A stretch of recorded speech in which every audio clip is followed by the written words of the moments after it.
the question of a new logic, finally, has two meanings.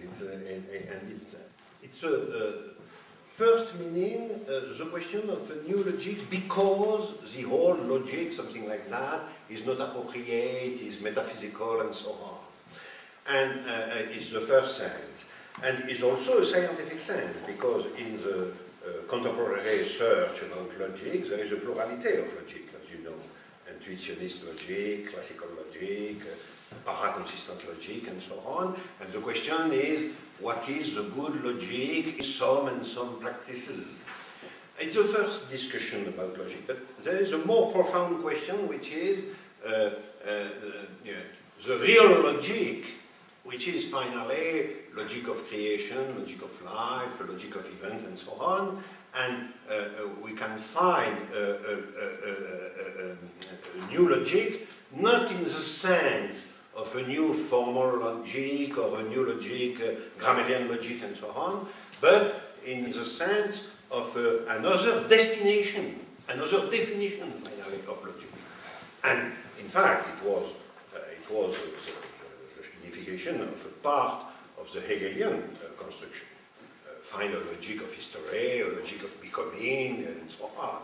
But nowadays this task is new because the question is, in my opinion, to find a new logic, so there is something like a new world, a new existence, only a new comprehension or interpretation of the thing as they are.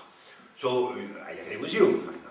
It's the question not to go from a false logic to a true logic, but to go from a logic which is finally the logic of the absence of the world to a new logic completely created, which is the logic of the presence of a new world, of something like a new world. Another question? That's the king. The king. Not the king, absolute priority. The king is just one of the servants now here. Because you asked us for a title, no? Your first time, your first half was like Sex and Democracy, a Philosopher Talks Dirty. That was because you all have all these words, all these issues, but in a philosophical way, it sounded pornographic, but so very philosophical. Mm-hmm. But I think that was just your opening act. I think important is the last act, the call for new names. But as you said yourself, you're not calling for logic which comes out of other logics, so for a logic which addresses or answers what has changed in the world. Mm-hmm. So the world is here already. This is not an absent world. The world is here, but our mind is absent. We have not are able to allow the world to appear in our words. Because we would not have any words, we would not have a reason for new words if these things would not be there already. Yeah, I think it's a possibility that you can say something is here, there is a situation, something like that. But world is a more precise word in my conception.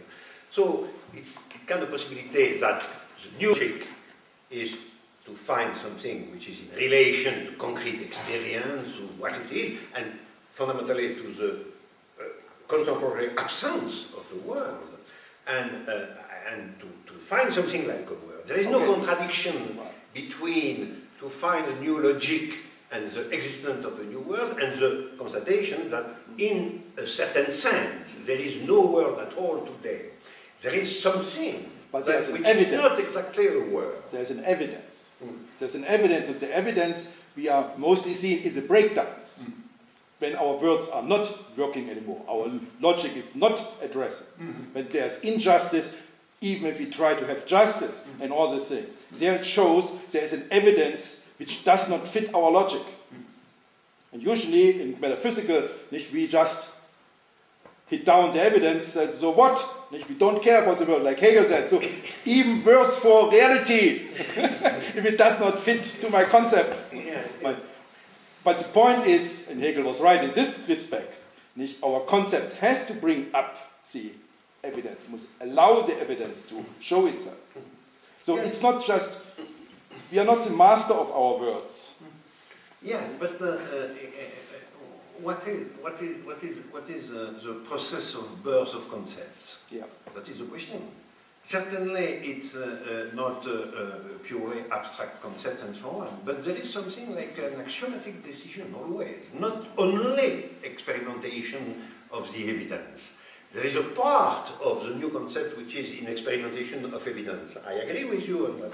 But there is also something like a pure decision in which we can find something which is without guarantee, which is not transitive to the evidence, which is something else. And finally, a new concept is always in a sort of mixture of the continuity of experience, of the life, if you want, on one side, and on the other side, a sort of cut, a sort of pure choice, of pure decision, which is the axiomatic part of all thinking, finally.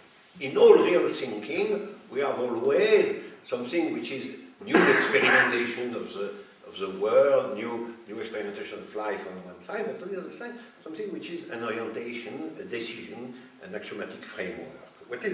It is why the question today is not, I think, the generalization of experimentation, because that is precisely the law of things today.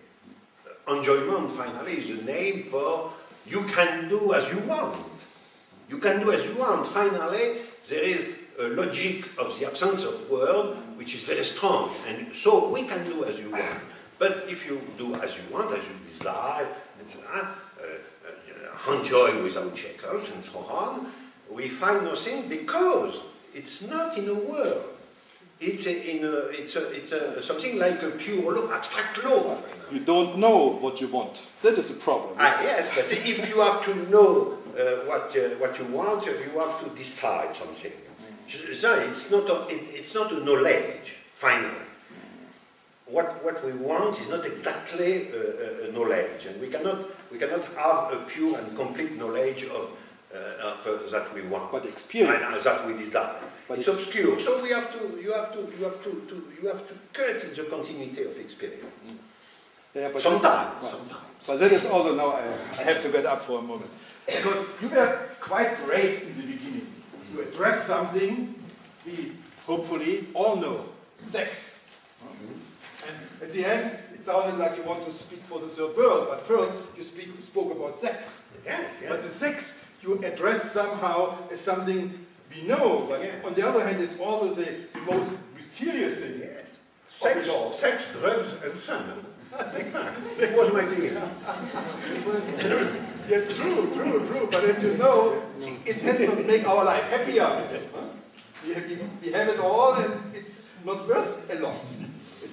It looked much better from the other side, when we did not have it. Our poor kids, nowadays, you know it yourself, they are now 10 and 12, and the internet, they have seen it all. They have seen any opening of the human body, they know everything, and it had not made their life better, it had made it worse.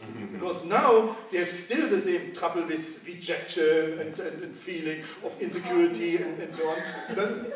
What rejection? Yeah, if you ask the girl out, even in today's world. I'm surprised. No, you're a Heideggerian and you're saying that there's still world. I was very surprised about that. World is. I would not.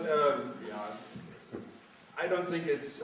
You should not press the concepts too much. Certainly, I'm living in a world in terms of the monad of Deleuze, and it's something I generate. It's not I find a world or I discover it, so I have to generate the world. And there is, why not? What against the Weltwelt? I don't see why there should be a problem, but I'm going after something else here with him, you know? Because there is something, in the beginning you address something we all know, we all had hopes for, we all are disappointed.